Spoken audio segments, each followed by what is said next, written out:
బాపట్ల జిల్లా Chirala boys high school మైదానంలో pro kabaddi పోటీలను గత 3 రోజులుగా నిర్వహిస్తున్నారు. రాష్ట్ర నలుమూలల నుండి 25 టీంలు ఈ కబడ్డీ పోటీల్లో పాల్గొన్నాయి. రాత్రి జరిగిన ఫైనల్ మ్యాచ్లకు స్థానిక ఎమ్మెల్యే మాలా కొండయ్య ముఖ్య అతిథిగా హాజరై ఆటగాళ్లను పరిచయం చేసుకున్నారు.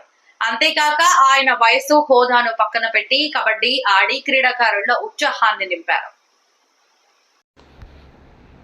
ఫైనల్స్ కు చేరిన విజయవాడకు చెందిన స్కై టీం, చిన్నగంజాంకు చెందిన బీకే స్పోర్ట్స్ టీంల మధ్య ఉత్కంఠభరితంగా మ్యాచ్ జరిగింది. ఈ పోటీలో విజయవాడకు చెందిన స్కై టీం గెలుపొంది టోర్నీ కైవసం చేసుకోగా, చిన్నగంజాం చెందిన బీకే స్పోర్ట్స్ 2వ స్థానం, జానపాడుకు చెందిన సిద్ధి వినాయక, చీరాలకు చెందిన అంబేద్కర్ యూత్ టీం 3, 4 స్థానాలను కైవసం చేసుకున్నాయి. ఇటువంటి ప్రో కబడ్డీ పోటీలు ఎక్కడో జరుగుతుంటే వినడమే కానీ ఎప్పుడూ చూడలేదని ఎమ్మెల్యే కొండయ్య అన్నారు. చీరాల ప్రాంతంలో మొన్న సైక్లింగ్, ఇప్పుడు ప్రో కబడ్డీ వంటి గేమ్స్ ఏర్పాటు చేయడం చీరాలకు ఓ గుర్తింపు తీసుకురావడమే అవుతుందని ఆయన అన్నారు. ఇటువంటి కబడ్డీ